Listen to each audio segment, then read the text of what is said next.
नमस्कार प्रिय भक्तगणों। मार्गशीर्ष मास के शुक्ल पक्ष की जो एकादशी तिथि होती है, उस एकादशी को पावन मोक्षदा एकादशी के नाम से जाना जाता है। और जैसे के नाम से ही पता चलता है, मोक्षदा अर्थात मोक्ष दिलाने वाली, मोक्ष देने वाली एकादशी। इस पुण्य एकादशी का व्रत करने से समस्त प्रकार के पापों से मुक्ति मिलती है। जो भी मनुष्य इस व्रत को धारण करता है, उसके पूर्वजों को भी मोक्ष की प्राप्ति होती है और वो मनुष्य भी समस्त प्रकार के सुखों का भोग कर अंत समय में मरण उपरांत मोक्ष को प्राप्त करता है। तो ये एकादशी विशेष महत्वपूर्ण होती है। वैसे तो वर्ष भर में 24 एकादशी आती है और जब अधिक मास लगता है तो उस वर्ष में एकादशी की संख्या 26 हो जाती है। हर एकादशी का अपना विशेष महत्व होता है, लेकिन मार्गशीर्ष मास की जो एकादशी होती है, शुक्ल पक्ष की मोक्षदा एकादशी, ये बहुत महत्वपूर्ण इसलिए भी होती है क्योंकि इस दिन, आज ही के दिन, भगवान श्री कृष्ण ने कुरुक्षेत्र में अर्जुन को गीता का उपदेश दिया था, गीता का ज्ञान दिया था, जिसे आज हम भगवत गीता के नाम से जानते हैं। और इस भगवत गीता का पाठ करने मात्र से ही समस्त प्रकार के पापों से मुक्ति मिल जाती है। तो मार्गशीर्ष मास की मोक्षदा एकादशी को गीता जयंती के नाम से भी जाना जाता है और गीता एकादशी के नाम से भी जाना जाता है। बहुत महत्वपूर्ण होती है मार्गशीर्ष मास की एकादशी। अगर हम नियम पूर्वक विधि विधान से इस व्रत को करें या बिना व्रत किए भी आज के दिन भगवान श्री हरि विष्णु का पूजन करें, भगवान श्री कृष्ण का पूजन करते हैं, तो हमारे जीवन के समस्त प्रकार के पापों से हमें मुक्ति मिल जाती है। चाहे इस जन्म के पाप कर्म हो या पूर्व जन्म के हो, समस्त प्रकार के संचित पाप कर्म होते हैं, उन समस्त पाप कर्मों से मुक्ति मिल जाती है।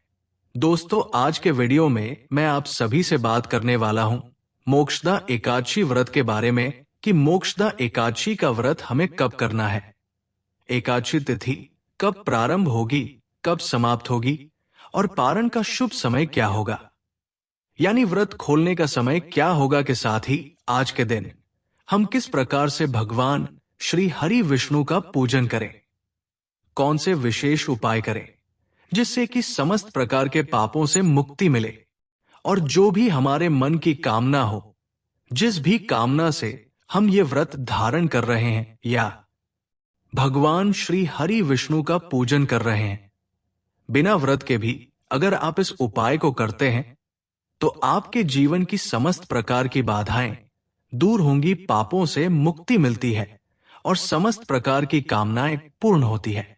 तो आज के वीडियो में मैं आपको 11 महा उपाय शेयर करने वाला हूं, जो कि मोक्षदा एकादशी के दिन अगर आप करते हैं, श्रद्धा भाव से करते हैं, भगवान श्री कृष्ण का पूजन करते हैं, तो आपके जीवन की चाहे जो भी कामना हो वो अवश्य ही पूर्ण होती है।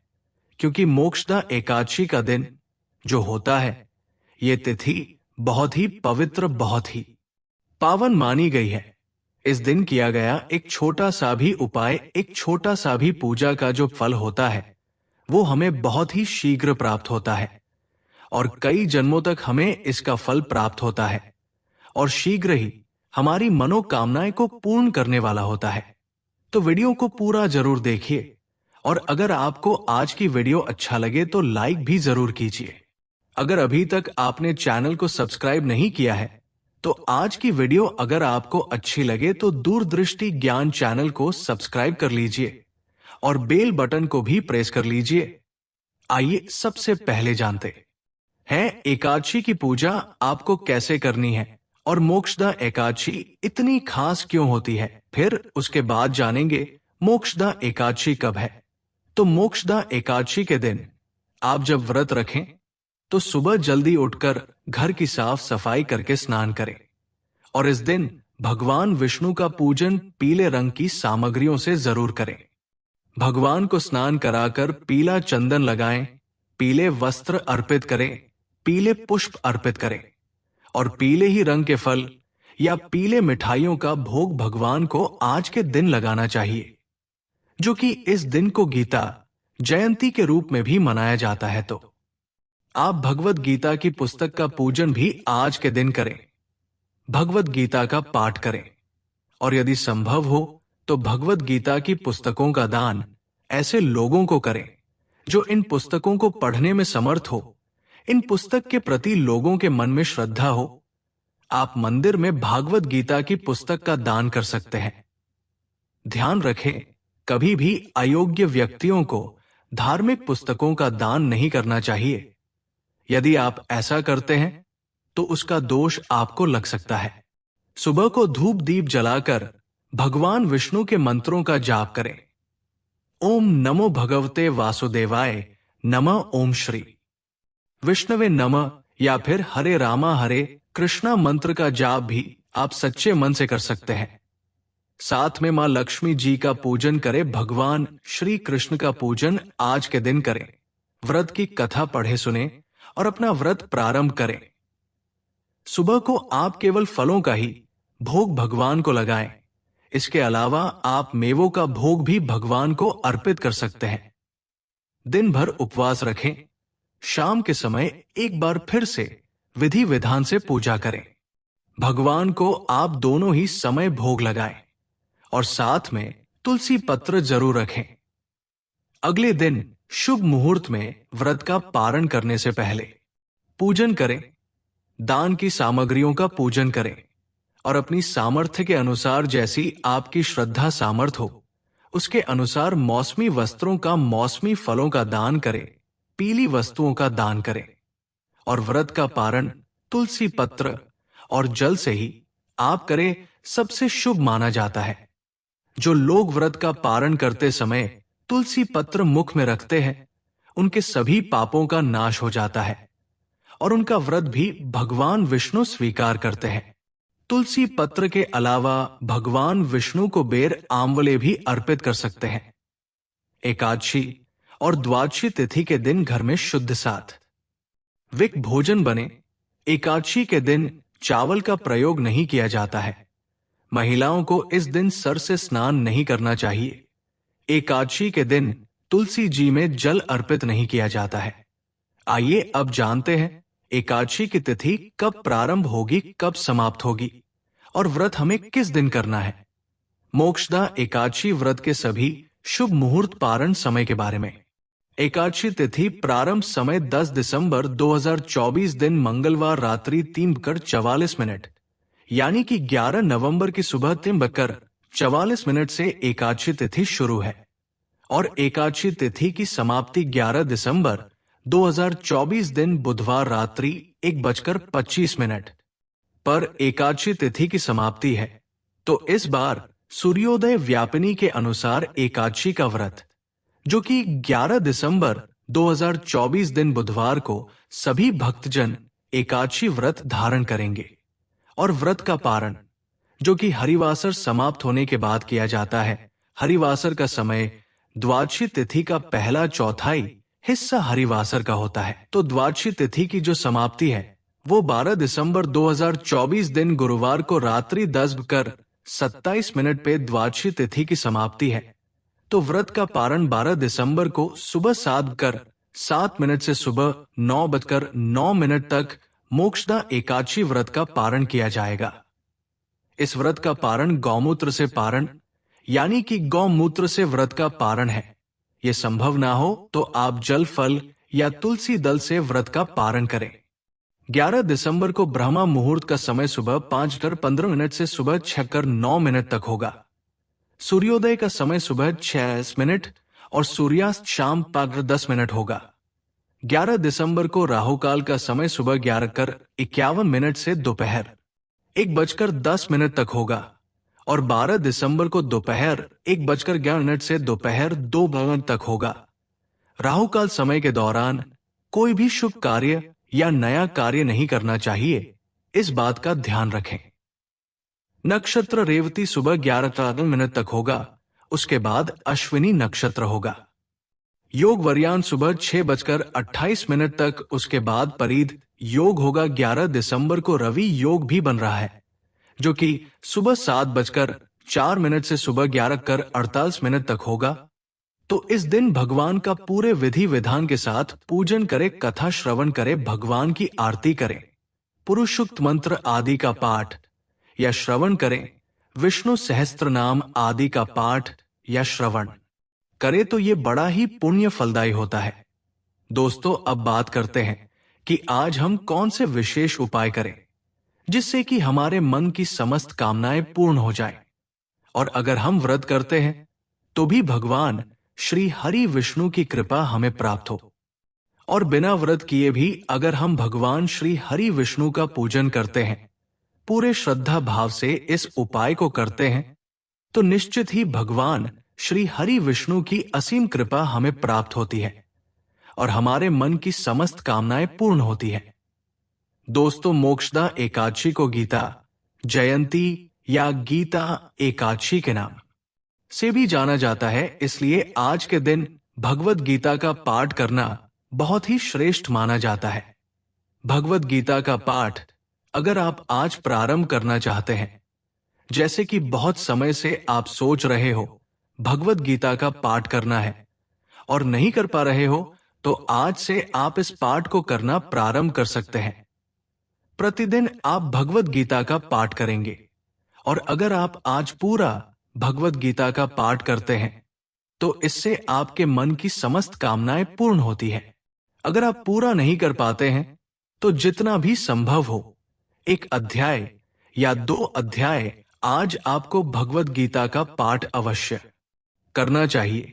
भगवान श्री हरि विष्णु के सामने शुद्ध घी का दीपक प्रज्वलित करके विधि विधान से उनका पूजन करने के बाद वही बैठकर अगर आप भगवत गीता का पाठ करते हैं, यकीन मानिए आपके जीवन की समस्त परेशानियां दूर होती हैं और समस्त मनोकामना पूर्ण हो जाती है।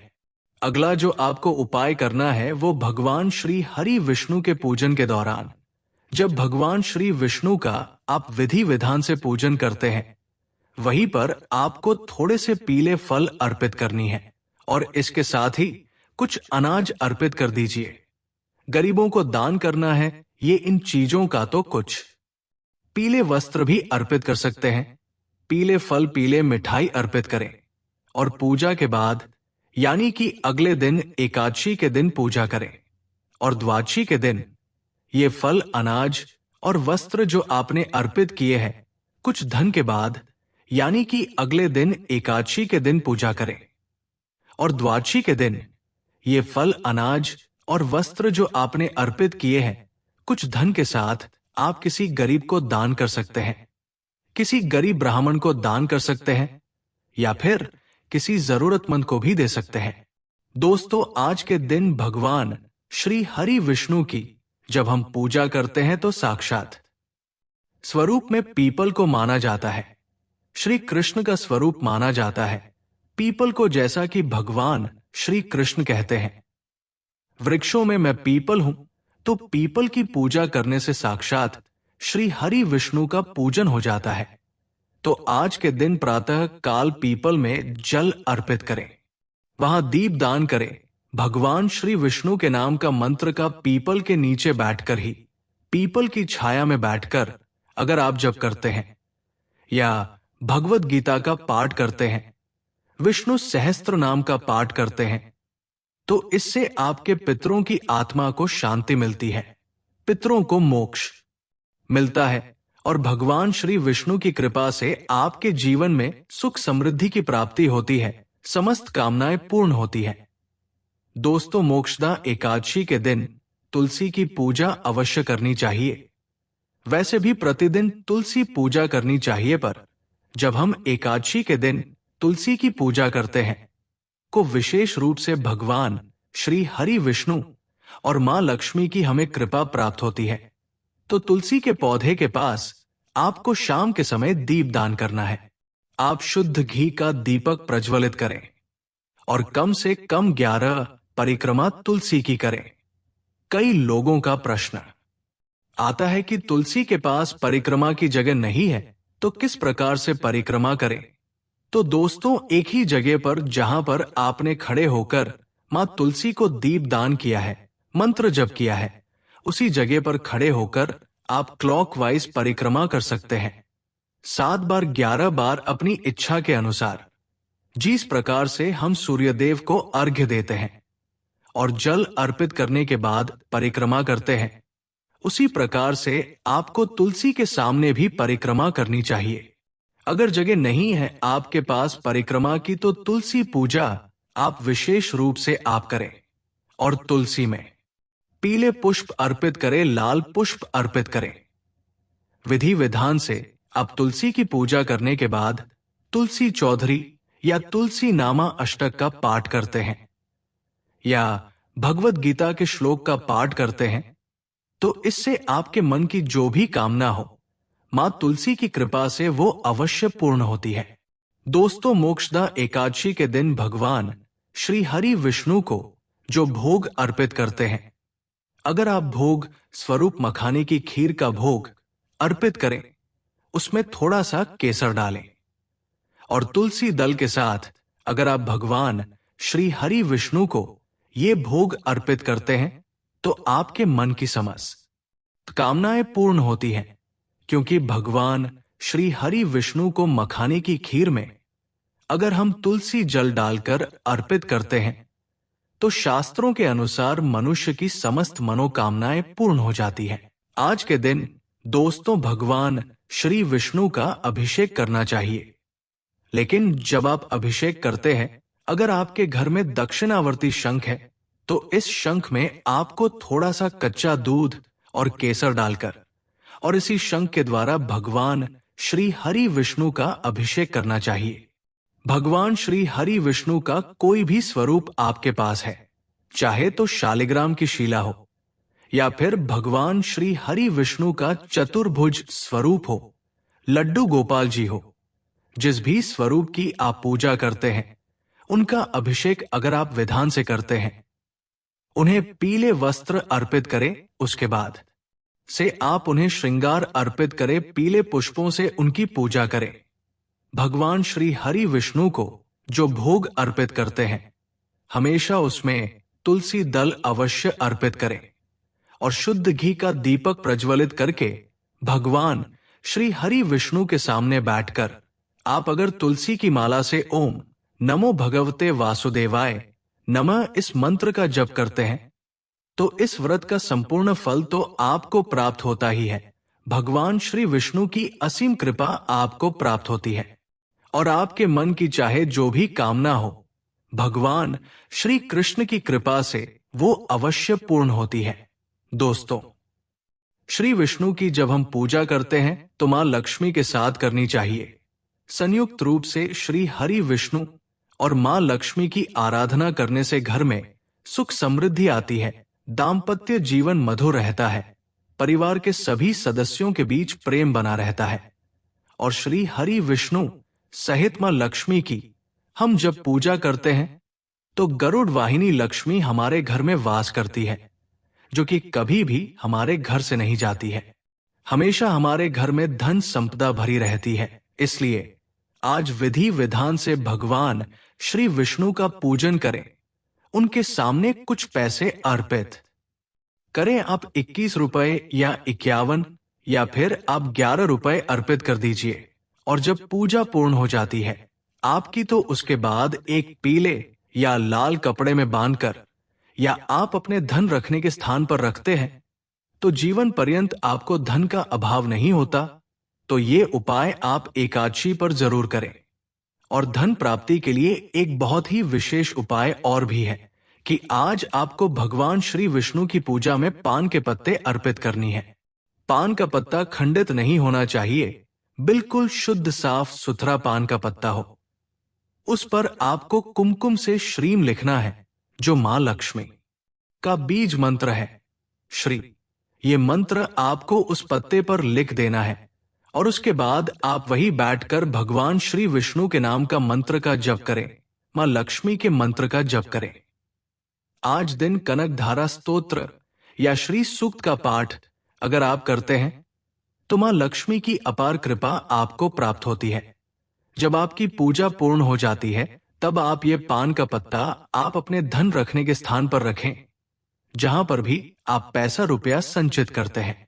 ऐसी जगह पर आपको ये पान का पत्ता रखना है इस पान के पत्ते को अगर आप हर एकादशी पर, जैसे कि इस एकादशी पर आपने पूजा की ये पान का पत्ता रखा, अगली एकादशी पर आप ये पान का पत्ता निकाल दें और दूसरे पान के पत्ते को इसी प्रकार से पूजा करने के बाद रखते हैं, तो हर एकादशी पर अगर आप ये उपाय करते हैं तो कभी भी आपके जीवन में धन का अभाव नहीं होगा। चाहे आप कितने भी धन के अभाव में हो, इस उपाय को हर एक एकादशी पर करें, शीघ्र ही अपने जीवन में बहुत ही बड़ा बदलाव देखेंगे। दोस्तों, मोक्षदा एकादशी समस्त प्रकार की कामनाओं को पूर्ण करने वाली एकादशी है। तो आज के दिन अगर आपको संतान प्राप्ति की कामना है तो संतान गोपाल मंत्र का अधिक से अधिक जप करना चाहिए।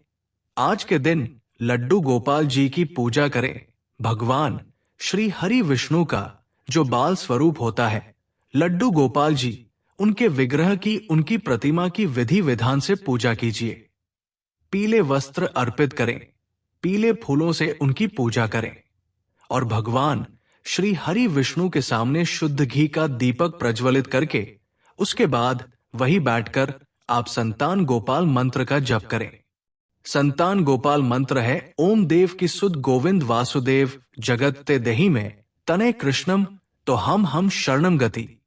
इस मंत्र का आप यथासंभव जप कर सकते हैं।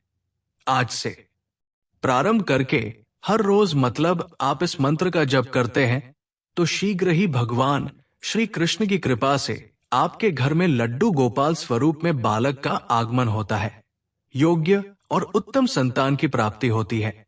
और अगर शीघ्र विवाह की कामना है, मन चाहे जीवन साथी की कामना है, तो आज आपको चाहिए कि आज आप राधा कृष्ण की प्रतिमा की संयुक्त रूप से पूजा करें। भगवान श्री कृष्ण को पीले पुष्प अर्पित करें और राधा रानी को लाल पुष्प अर्पित करें। आज के दिन आपको चाहिए कि भगवान श्री कृष्ण और राधा रानी का अगर कोई मंदिर हो आपके घर के आसपास पास, तो जरूर जाए, दर्शन करें। वहां जाकर आप भगवान श्री कृष्ण को मोर पंखी और बांसुरी अर्पित करें। वहीं पर आप थोड़े से केले का भोग अर्पित करें भगवान श्री कृष्ण को और प्रार्थना करें कि शीघ्र ही आपके जो विवाह में बाधाएं आ रही हैं वह दूर हो और शीघ्र विवाह संपन्न हो और योग्य और उत्तम जीवन साथी की प्राप्ति हो। आगे भी चलकर आपका वैवाहिक जीवन सुखमय हो। इसके लिए श्री कृष्ण और राधा रानी से विधि विधान से पूजा याचना करें।